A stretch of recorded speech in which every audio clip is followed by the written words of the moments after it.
बच्चों, पिछली वीडियो में हमने दो बैलों की कहानी पढ़ी थी। इस वीडियो में हम इस कहानी के अभ्यास प्रश्न करेंगे। आइए इनको करते हैं।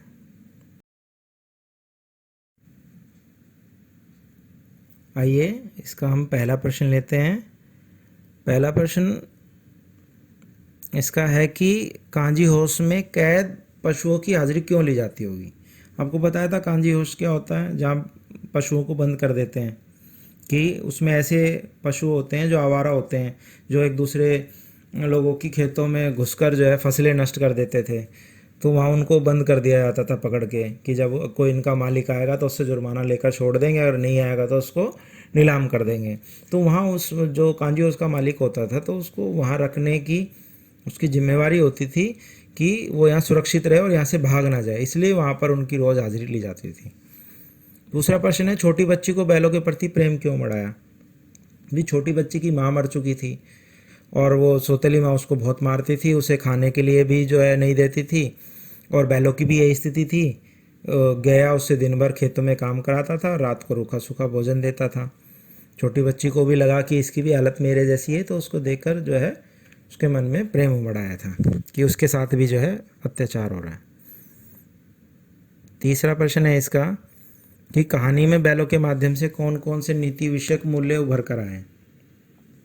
यही कि मनुष्य को अपने अधिकारों के लिए संघर्ष करना चाहिए और ज़्यादा सरल सीधा और सहनशील नहीं होना चाहिए, नहीं तो उसे मूर्ख समझ लिया जाता है।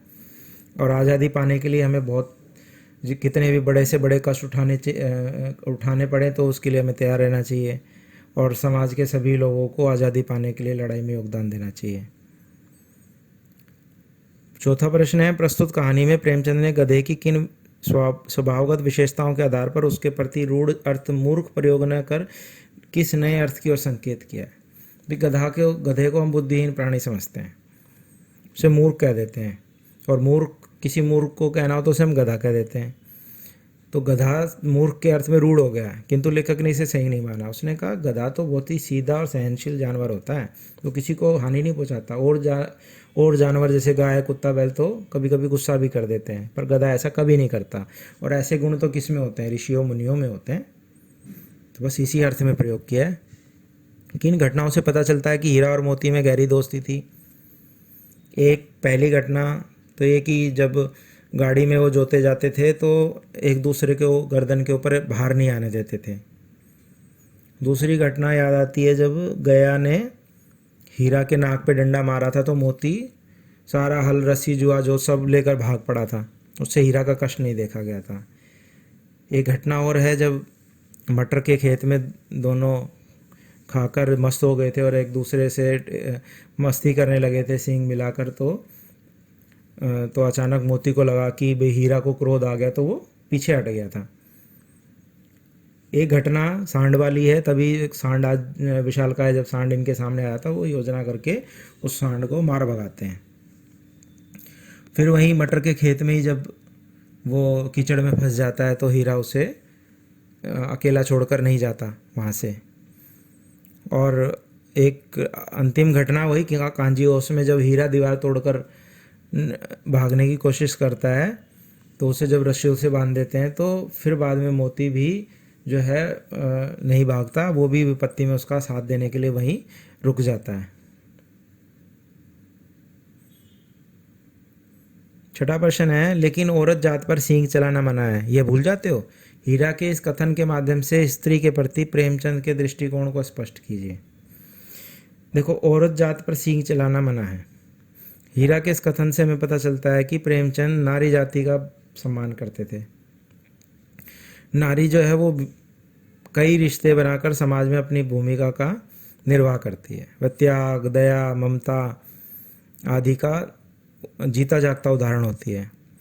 विपरीत परिस्थितियों में यदि नारी में क्रोध जैसे भाव आ भी जाते हैं तो इससे उसकी गरिमा कम नहीं हो जाती, बल्कि उसके सम्मान में और न उसके सम्मान में कमी होती है। लेखक महिलाओं के प्रति अत्यधिक सम्मान रखता है। उसने यह भी कहना चाहा है कि जब पशु भी नारी जाति का सम्मान करते हैं तो मनुष्य को भी नारी जाति का सम्मान हर स्थिति में करना चाहिए।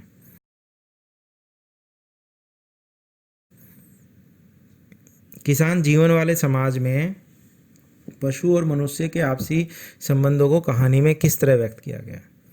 देखो, किसान जीवन में पशुओं और मनुष्यों के आपसी संबंध बहुत गहरे तथा आत्मीय होते हैं। किसान पशुओं को घर के सदस्य की भांति प्रेम करता है, जैसे झूरी जो है अपने बैलों को अपने घर के सदस्य की तरह जो है प्रेम करता था। और पशु भी ऐसे स्वामी के लिए जी जान लगा देते हैं। और झूरी ने उनके बड़े सुंदर नाम रखे हुए थे, हीरा मोती है, वह अपनी आंखों से उन्हें दूर नहीं करना चाहता था। और जब वो हीरा मोती ससुराल से लौटकर वापस स्थान पर आ गए तो उसका वो भी उनको देखकर बड़ा खुश हो गया था। और सारे गांव के बच्चों ने बैलों की स्वामी भक्ति देखकर भी उनका अभिनंदन किया था। इससे पता चलता है कि किसान अपने पशुओं से मानवीय व्यवहार करते हैं। इतना तो हो ही गया है कि 9-10 प्राणियों की जान बच गई। ये प्रश्न नंबर 8 है। वे सब तो आशीर्वाद देंगे। मोती के इस कथन के आलोक में उसकी विशेषताएं बताइए। जब मोती ने जब बच्ची कुची दीवार तोड़ दी और जानवर सब भाग गए और उसको पकड़ लिया गया, तब उसने ये पंक्तियां कही थी। उसने कहा कि इतना तो हो ही गया कि 9-10 प्राणियों की जान बच गई, वे सब तो आशीर्वाद देंगे। मोती के इस कथन से पता चलता है कि वह बड़ा परोपकारी स्वभाव वाला प्राणी था। है? वो सिर्फ मन में ही नहीं रखता था ऐसी भावना, बल्कि उस व्यवहारिक रूप में दर्शा भी देता था। और मोती जो है सच्चा मित्र भी था। वह कांजी होश में हीरा को अकेले छोड़कर नहीं जाता। वह और वह आशावादी भी है। उसे विश्वास है कि ईश्वर उसकी जान बचा लेंगे। इन पंक्तियों से हमें पता चलता है। 9वां प्रश्न है, आशय स्पष्ट कीजिए। अवश्य ही उसमें कोई गुप्त शक्ति थी जिससे जीवों में श्रेष्ठता का दावा करने वाला मनुष्य वंचित है। हीरा और मोती कोई बिना एक दूसरे से वचन कहे मूक भाषा में बात करके ही एक दूसरे की मन की बात समझ जाते थे। प्राय वे एक दूसरे की स्नेह से बातें सोचते थे। जबकि मनुष्य स्वयं को सबसे बड़ा श्रेष्ठ समझता है सभी प्राणियों में, लेकिन उसके अंदर ये शक्तियाँ नहीं है। वो बहुत दिनों से साथ साथ रहते हैं, उसके बावजूद भी झगड़ते रहते हैं। एक दूसरे की बातों को हम समझ नहीं पाते हैं। अब उस एक रोटी से उनकी भूख तो क्या शांत होती, पर दोनों के हृदय को मानो भोजन मिल गया। हीरा और मोती गया के घर बंधे हुए थे और बड़ा ही उनका अपमान किया जाता था। वे उससे बड़ा गुस्सा थे, परंतु वो जो छोटी लड़की थी वो उनको लाके एक रोटी दे देती थी। इससे उसका पेट तो नहीं भरता था, पर उनका हृदय जरूर प्रसन्न हो जाता था। उन्होंने बालिका के प्रेम का अनुभव किया था और उससे वो प्रसन्न हो उठे थे। 10वां प्रश्न है, गया ने हीरा मोती को दोनों बार सूखा भूसा खाने के लिए दिया, क्योंकि ये विकल्प दिए हुए हैं। गया पराये बैलों पर अधिक खर्च नहीं करना चाहता था। गरीबी के कारण खली आदि खरीदना उसके बस की बात न थी। वह हीरा मोती के व्यवहार से बहुत दुखी था। उसे खली आदि सामग्री की जानकारी न थी। देखो, इसमें जो तीसरा है वह हीरा मोती के व्यवहार से बहुत दुखी था। यही इसका उपयुक्त।